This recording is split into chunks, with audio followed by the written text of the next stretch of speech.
이번 시간 우리 모의고사 1회차 해설 강의예요. 한번 봅시다, 문제를. 자, 1회차 1번 문제가 기업 잉여 현금 흐름에 대한 문제고요. 그래서 X1년과 X2년에 재무제표 나와 있고 법인세율은 30% 나와 있고 모든 자산과 부채는 영업활동 관련이 되어 있다라는 가정하에서 현재 재무상태표가 X1년 말과 X2년 말 나와 있고 그리고 X2년도에 포괄순이계산서가 나와 있어요. 그 상태에서 가로 1번에서 요구한 사항은 영업현금 흐름 계산하시오. 그 다음에 가로 2번에서는 그 외에 순자원 변동, 비율을 사는 투자, 그리고 이자 비용의 법인세 감세 효과까지 포함이 된 기업 잉여현금 구해봐라 라는 게 두 번째 요구사항. 다음 세 번째에서는 채권자와 주주의 현금을 각각 계산하시오. 그래서 기업 잉여현금에 배웠었던 것들 다 한번 계산해보자 라는 거고요. 자, 그러면 우리 먼저 가볼게. 영업현금 흐름 계산해봐라 라는 건데요. 거기서 현재 포괄순이계산서에서 영업이익도 나와 있는 상태니까 우리가 기업 잉여 현금 흐름이라고 하게 되면은 그게 네 가지로 구성이 된다라고 했죠. 첫 번째가 영업현금 흐름.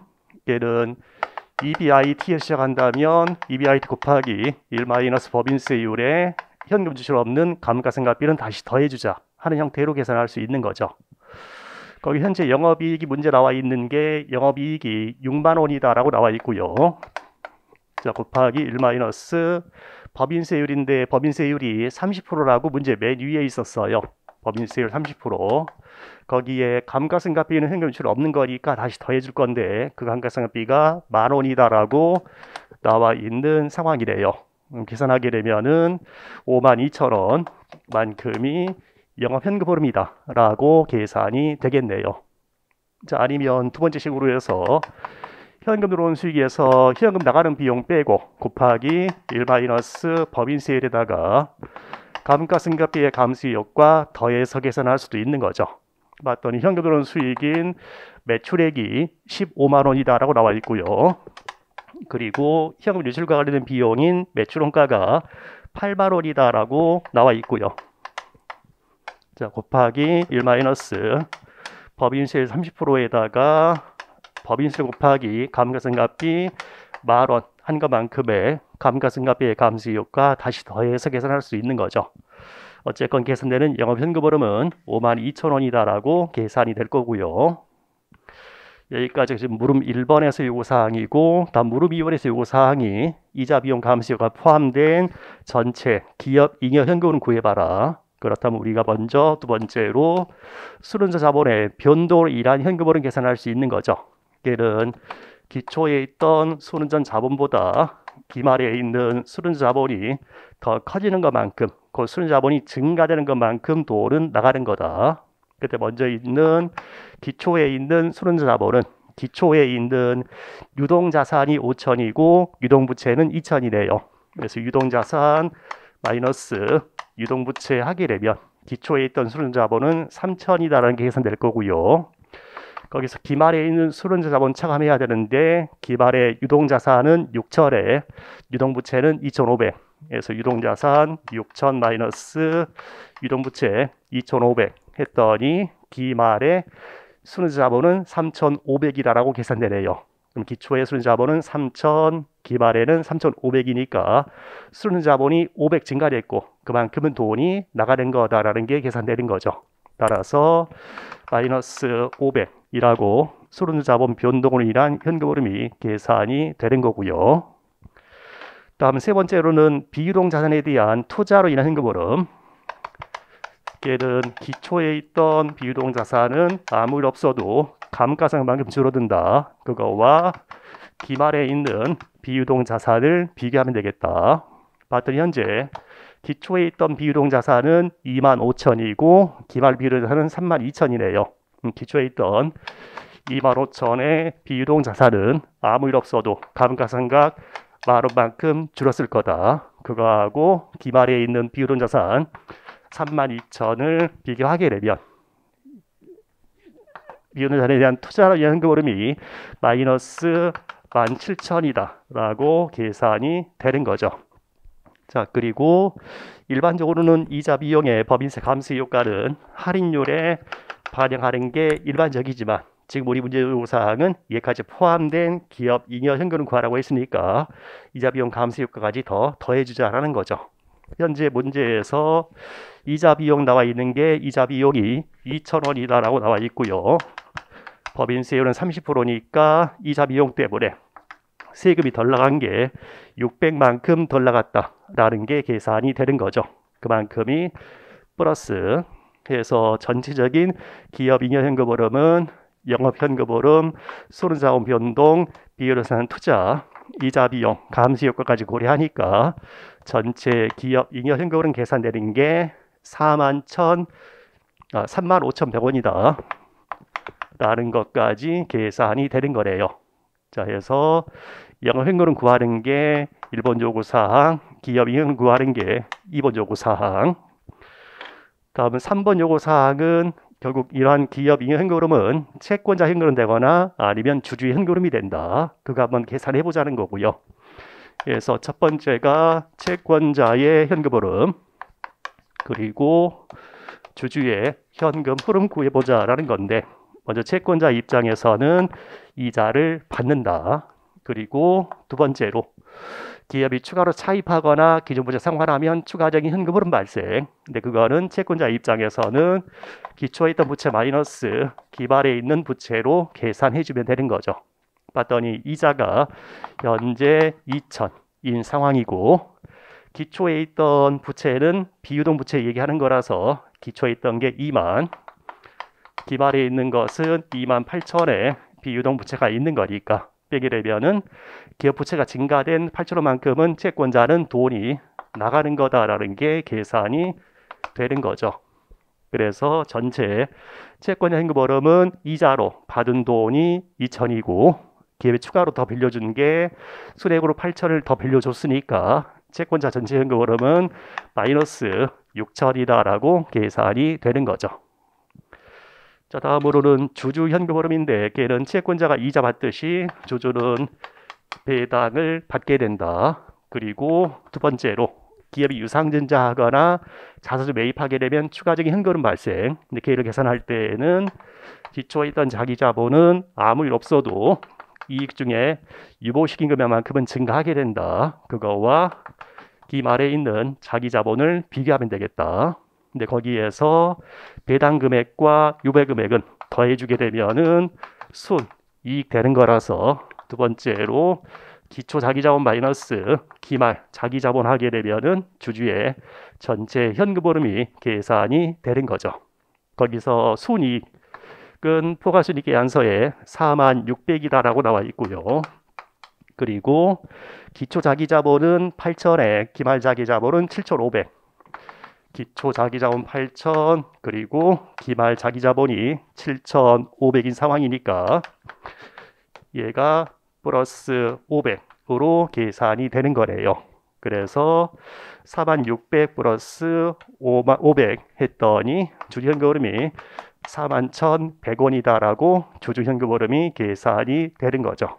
그러면서 전체 기업 이익현금 흐름 45,100원 계산된 금액과 그 다음에 채권자 현금 흐름과 주주 현금 흐름을 더한 금액은 결국 35,100원으로 같아지는 거죠. 자, 여기까지가 문제 1번에서의 물음 1, 2, 3에서의 요구사항이고요. 다음 물음 4번에서는 요구하는 게 자기자본 가치를 계산하기 위해서 주주 잉여 현금 흐름의 현재 가치 계산하는 경우에 적용할 할인율을 한번 얘기해봐라 하는 건데요. 결국은 전체 기업 잉여 현금 흐름에서 채권자에게 지급되는 현금 흐름 뺀 나머지가 주주 현금 흐름 되는 거니까 이게 곧 주주의 잉여 현금 흐름 되는 거고, 우리가 기업의 자기 자본 가치를 구한다라고 하게 되면은 곧 주주 목세 가치니까 얘는 주주 현금 흐름의 현재 가치라고 볼 수 있는 거죠. 그래서 자기 자본 가치는 발생되는 주주 잉여 현금 흐름의 현재 가치. 다만 이걸 현재 가치 할 때에는 주주 현금 흐름을 현재 가치 할 거니까 주주의 요구 수익률인 자기 자본 비용을 이용해서 현재 가치를 해줘야 된다라고 할 수 있는 거죠. 자, 그리고 그런 자기 자본 비용은 기업 입장에서는 자기 자본 사유된 대가로 줘야 되는 거. 그걸 주주 입장에서는 주주가 요구하는 최소한의 수익률이다라고 할 수 있는 거고, 우리가 뭐 뒤에 나온 얘기지만 CAPM의 선입을 가정한다 하게 되면은 이 주주의 요구 수익률 자기자본 비용은 CAPM 선이 가정하게 되면은 무위험 이자 외에 위험 프리미엄 붙어야 되고, 그러한 위험 프리미엄이 ERM-RF라는 시장 포트폴리오의 위험 한 단위당 위험 프리미엄에다가 그 기업 주주가 부담하는 위험인 베타를 곱해주게 되면 이게 주주의 요구 수익률인 자기자본 비용이 계산이 되는 거죠. 그리고 지금은 현재 이 기업 같은 경우에는 부채를 사용하는 기업이니까 여기 들어갈 게 부채 사용 기업 주주의 위험인 베타 L이 들어가 주게 되면 부채 사용 기업 주주의 요구 수익률인 부채 사용 기업의 자기자본 비용이 계산이 되는 거죠. 다음 물음 5번에서는 기업 가치 계산하기 위해서 기업 잉여 현금흐름의 현재 가치를 계산할 때에 적용한 할인율, 우리가 부채를 사용하는 기업 가치 구한다 하게 되면 이 기업 가치는 발생하는 전체 현금흐름의 현재 가치 따라서 발생될 기업 잉여 현금 흐름의 현재 가치로 계산할 수 있는 거고, 이때에 이러한 기업 잉여 현금 흐름은 채권자 주주 모두에게 계속될 전체 현금흐름이니까 전체 현금흐름이면은 전체 자본 비용인 가중평균 자본 비용 이용해서 현재 가치를 해야 되는 거죠. 그리고 이러한 가중평균 자본 비용은 각 원천별 자본 비용들을 각 원천별 자본의 구성 비율을 이용해서 가중평균을 하게 된다. 그래서 일반적으로는 이자 비용의 법인세 감세 효과 현재 가치를 할인율에 반영하는 게 일반적이니까, 그렇게 일반적인 경우에는 세 후 타인 자본 비용과 자기 자본 비용을 각 자본의 구성 비율을 이용해서 전체 중에 부채, 전체 중에 자기 자본의 가치를 이용해서 가중평균하는 게 가중평균 자본 비용. 뭐 이 정도 설명을 해주면 되겠죠. 자, 다음 문제 2번으로 넘어가고요. 문제 2번에서는 내연수가 3년인 기계설비의 구입 가격은 3천만 원이고 감가상각 방법은 정해법이고 투자 종료 시점에서의 잔존가치와 매가치는 없다고 가정한다. 자, 이게 생산되는 제품의 연간 판매 수량은 일정하고 단위당 판매 가격은 10만 원, 단위당 변동비는 6만 원이고 감가상각비 제외한 연간 고정 비용은 500만 원이다. 자본 비용이 10%이고 세금 고려하지 않는다. 세금이 없는 세상이래요. 그러면서 세기간 10%의 연금의 현재 가치 이자 요소 2.4869 주면서 추가적인 요구 사항이 무릎 1번에서는 영업이익이 0이 되는 연간 판매 수량을 계산하시오 라고 했어요. 우리 영업이익이 0이 되는 걸 우리가 손익분기점이라고 하는 거죠. 그래서 손익분기 분석은 이미 1차 시험 때 많이 했을 거고요. 거기에서 손익분기점이 되는 판매량 구해봐라라는 건데요. 그게 지금은 회계적인 영업이익이 0이 되는 판매량 구해봐라라는 거죠. 우리가 그걸 뭐 아래 있는 얘기들과 좀 구분하면 얘를 회계적인 손익분기점이다라고 할 수 있어요. 그래서 회계적인 영업이익이 0이 되는 판매량, 회계손익분기점. 자, 걔는 우리가 판매량 곱하기 단위당 판매 가격 마이너스 단위당 변동비 하게 되면 거기까지가 공원이익이고, 거기에서 추가로 전체 고정비를 차감한 게 영업이익, 그 영업이익이 0이 되는 판매량 구해봐라는 거죠. 자, 걔는 판매량 곱하기 단위당 판매 가격은 10만 원이다 라고 문제에 있었고요. 그리고 단위당 변동비는 6만 원, 그리고 감가상각비를 제외한 연간 고정 비용은 500만 원이다 라고 문제에 있었어요. 그러면 감가상각비 이외의 고정 비용이 500만 원이다 라는 건데요. 거기서 현재 기계장치를 구입하는 가격은 3천만 원이고 내용연수는 3년에 감가상각비 정해법에 잔존가치 없다 가정했으니까 매년의 감가상각비는 1,000만 원일 거예요. 그 감가상각비 1,000만 원을 차감해야 되는 거예요, 말아야 되는 거예요. 지금 내가 계산하는 게 회계적인 영업이익 계산하는 거죠. 회계적인 영업이익 계산할 때에는 모든 비용은 그냥 다 차감이 되는 거죠. 그래서 감가상각비를 제외한 고정비용 500만 원과 더불어서 감가상각비 1,000만 원까지도 차감이 되어야 회계적인 영업이익이 계산되는 거죠. 세계적인 영업이익 구하는 거니까 감가상각비도 차감이 돼야 돼요. 자, 이제 이게 회계적인 영업이익 되는 거고, 그게 0이 되는 판매량 구하라 라고 했던 거고, 이게 0이 되는 판매량 구하게 되면은 1,500만 원 나누기 4만 원 하게 되면은 회계손익분기점에서의 판매량이 계산이 되겠죠. 자, 그게 375개다 라고 계산이 되는 상황이네요. 자, 다음 물음 2번에서는 영업 현금 흐름이 0이 되는 연간 판매 수량 구해봐라는 거예요. 그래서 걔는 현재 영업 현금 흐름이 0이 되는 판매량 구해보라는 거고, 그걸 이제 굳이 구분한다면 걔를 현금 손익 분기점이다라고 할 수 있어요. 영업 현금 흐름이 0 되는 판매량. 그러면 이제 구해야 되는 게 영업 현금 흐름이고요. 영업 현금 흐름은 우리가 계산한다면 걔는 판매량 곱하기 단위당 판매 가격은 10만 원에, 우리가 영업 현금 흐름은 단순히 보더라도 현금 들어오는 시기에서 현금 나가는 비용 빼고 곱하기 1 법인세율의 감가상각비의 감세 효과 고려하는 게 영업 현금 흐름이잖아요. 근데 거기서 지금은 세금이 없는 상황을 가정했으니까 세금이 없게 되면은 감가상각비의 감세 효과 발생하지 않을 거고, 세금이 없는 세상이니까 세율이 0 되는 거니까 얘도 고려할 필요가 없는 거죠. 그래서 영업 현금 흐름은 세금 없는 세상에서는 현금 들어오는 수익에서 현금 나가는 비용만 빼주게 되면 그게 곧 영업 현금 흐름이 되는 거죠.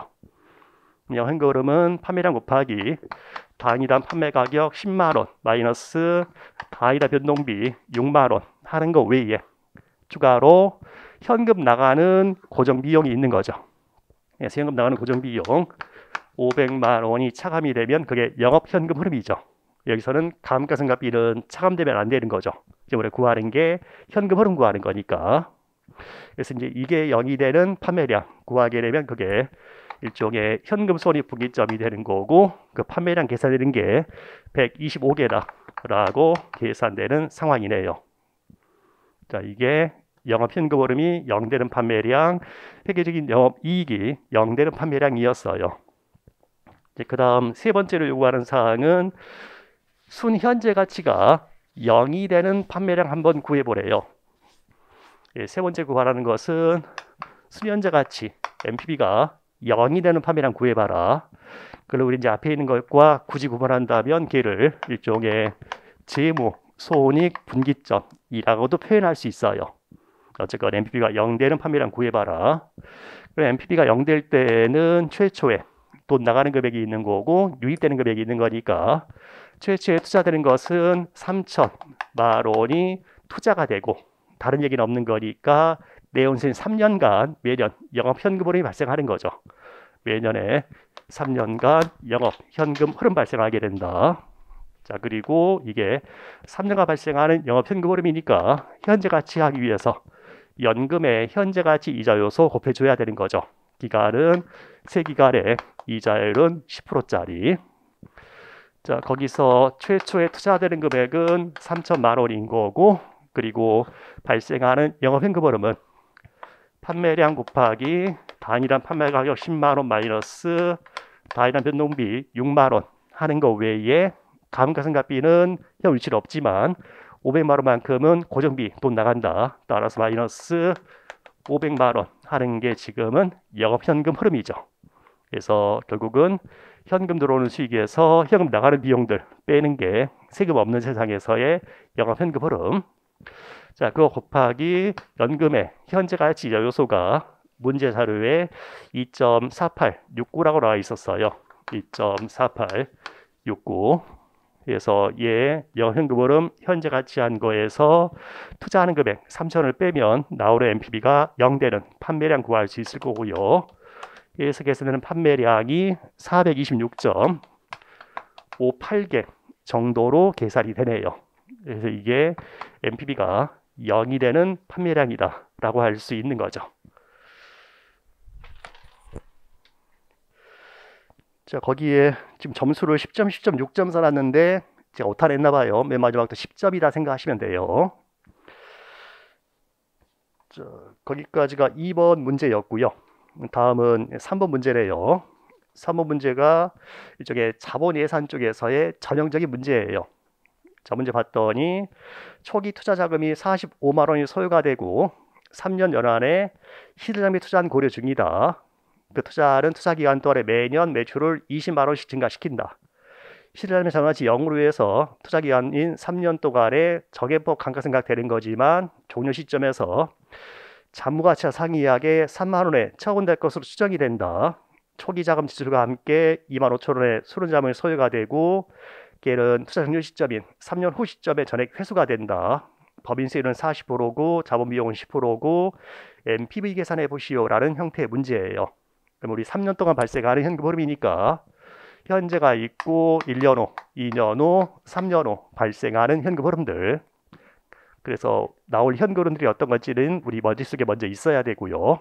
가장 먼저 생각할 게 영업 현금 흐름이 매년 발생하게 된다라는 거 생각해야 되는 거죠. 그래서 먼저 구할 게 발생될 증분, 영업 현금 흐름 계산해야 되는 거고요. 걔는 역시나 현금 들어온 시기에서 현금 나가는 비용 빼고 곱하기 1 법인세율에 감가상각비의 감세효과 더해줘야 되는 거죠.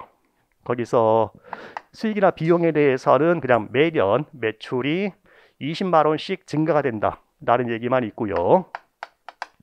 자, 곱하기 1 법인세율은 문제에서 40%다 라고 얘기가 있었고요.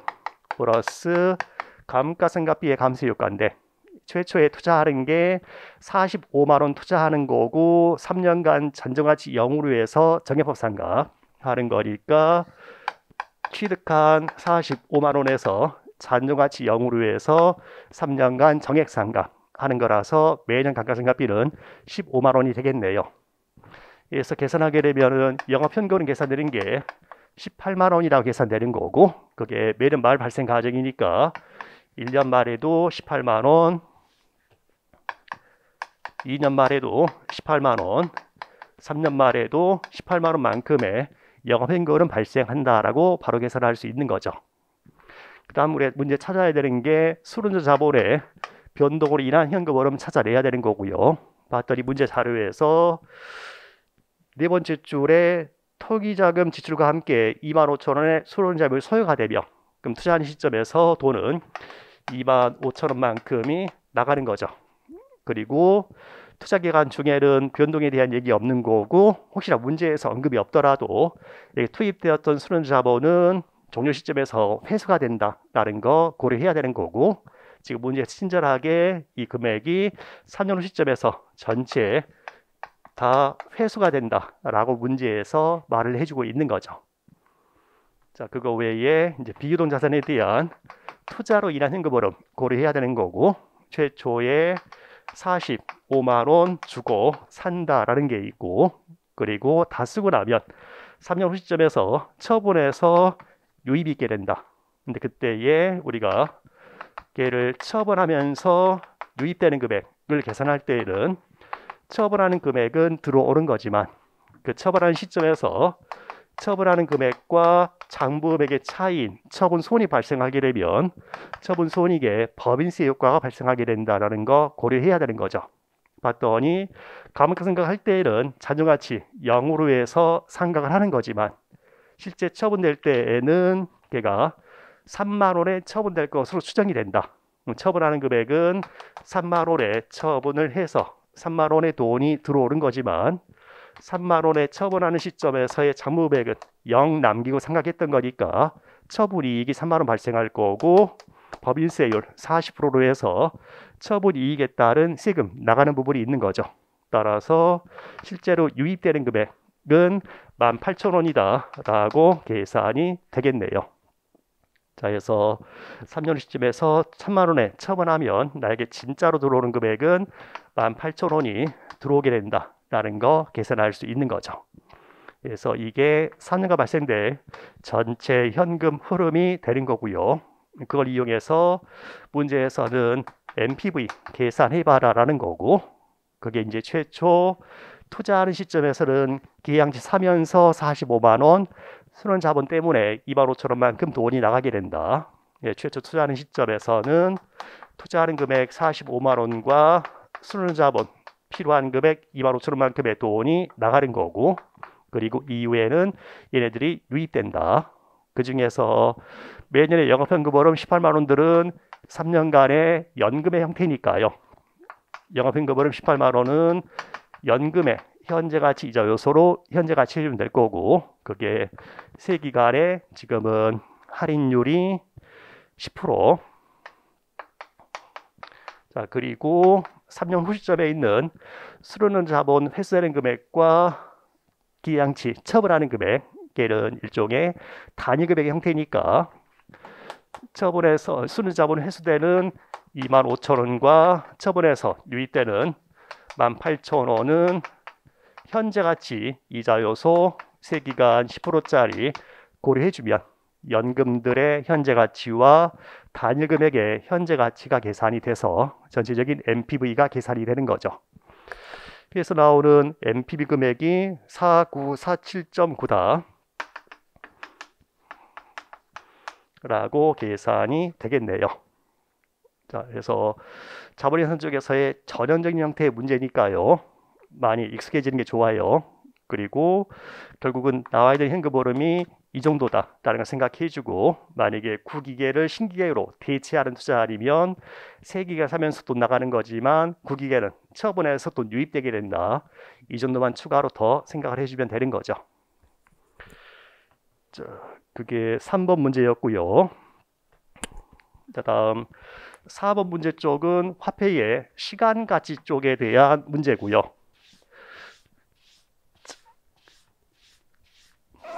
현금흐름이 크게 두 가지 나와 있고 이용할 수 있는 현가표 자료 주고 있고요. 할인율이 10%다. 했을 때 가로 1번에 나와 있는 게 4차 연도부터 8차 연도까지 매년 말 110원씩 받는 연금의 현재 가치 계산해 보시오라고 했어요.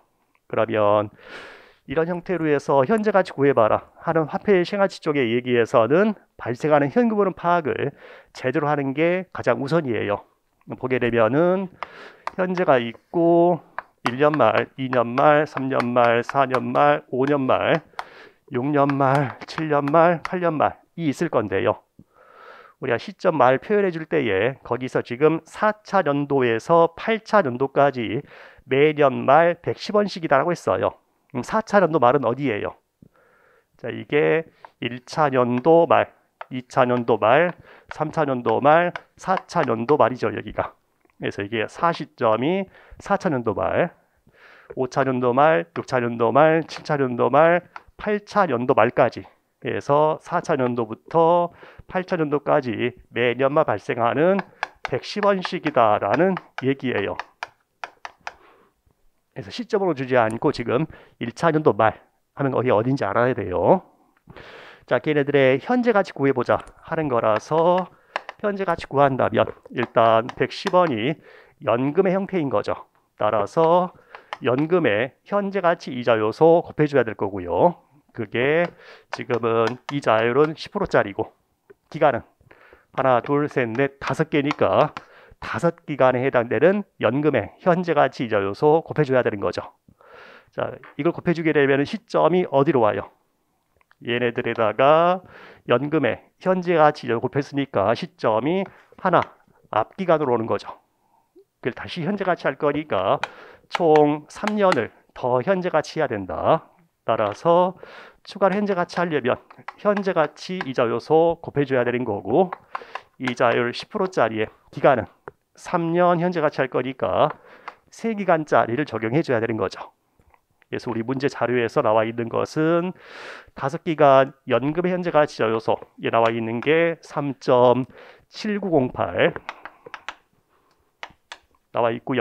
또 얘는 현재 가치자 요소고 3기간 10%니까 0.7513을 적용해줘야 현재 가치가 계산이 되는 거죠.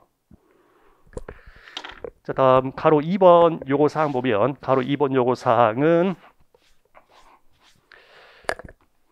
1차 년도부터 5차 년도까지 매년 초에 70원씩 받는 연금 현재 가치예요. 현재가 있고 1년 말, 2년 말, 3년 말, 4년 말, 5년 말인데 걔가 1차 년도부터 5차 년도까지 매년 초이니까 이게 1차 년도 초, 얘가 2차 년도의 초, 3차 년도 초, 4차 년도 초, 5차 년도 초에서 1차 년도 초부터 5차 년도 초까지 매년 초에 70원씩 받는 70원, 70원씩 받는 연금의 현재 가치 구해봐라는 거예요. 걔네들이 현재 가치 구한다면 현재 있는 70은 그냥 더해주면 되는 거고요. 자, 그리고 그 이후에 있는 이 70원들은 연금의 현재 가치 이자 요소 곱해주면 되는 거죠. 근데 그게 현재는 10% 이자율에 전체는 5번 발생하는 연금이지만 맨 앞에 있는 70은 그냥 더해줄 거니까 4번 발생하는 기말연금으로 생각해도 되는 거고 걔네는 4기간짜리의 연금의 현재 가치 이자 요소 곱해주게 되면은 현재 가치로 얘네들이 오게 되는 거죠. 현재 우리 문제에서는 4기간 10%의 연금의 현재 가치 이자 요소가 3.1699다라고 나와 있는 거니까 걔를 이용하게 되면은 현재 가치 계산이 될 거예요.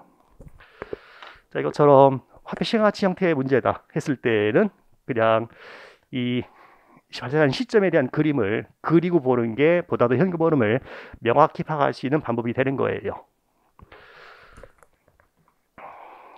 자, 그게 4번 문제였고요. 다음은 5번 문제 넘어와서 5번 문제는 포트폴리오 이론 쪽의 얘기예요. 뭐 가장 단순한 2개의 자산 구성된 포트폴리오 쪽의 얘기고요. 자산 1과 자산 2의 기대 수익률 나와 있고 편변차 나와 있고 둘 간의 상관계수가 마이너스 0.25다라는 자료가 있으면서 자산 1과 자산 2로 구성되는 포트폴리오 중에 편변차가 가장 작은 포트폴리오, 그 최소 분산 포트폴리오를 한번 구성해봐라 라는 거죠. 그래서 간 1번에서는 MVP 구성을 위한 자산 1에 대한 투자 비율을 계산하시오. 현재 우리 문제에 있는 자료라고 하게 되면은 1번의 기대 수익률과 2번의 기대 수익률이 각각 15%와 35%라는 자료가 있고요. 1번 편입변차, 2번의 편입변차가 각각 10%와 20%다 라는 자료가 있고 둘 간의 상관계수가 마이너스 0.25다 라는 자료가 있으면서 요구하는 사항이 최소 분산 포트폴리오 구성을 위한 1번에 대한 투자 비율 한번 계산해봐라 라는 거예요. 시그마 반드시 알고 있어야 되고요.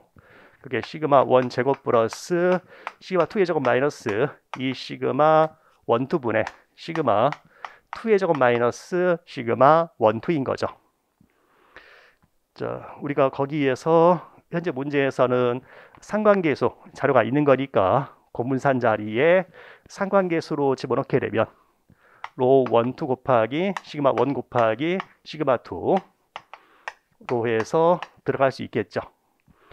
봤더니 1번의 편변차가 10%니까 시그마 1 제곱은 0.1 제곱 플러스 2번의 편변차는 20%니까 시그마 2의 제곱은 0.2의 제곱 마이너스 2개의 둘 간의 상관계수가 마이너스 0.2오고 시그마 1이 10%, 시그마 2가 20%. 그다음 시그마 2의 제곱이니까 0.2의 제곱 마이너스 상관계수가 마이너스 0.25 곱하기 시그마 1 곱하기 시그마 2로 들어가주면 되겠죠. C가 알고 있으면은 자료 집어넣는 건 문제 없을 거고요. 그래서 MVP 구성을 위한 1번에 대한 투자 비율 구했더니 그게 75%다라고 계산이 되는 상황이래요. 그래서 이 식은 기억하고 있어야 된다라는 얘기고요.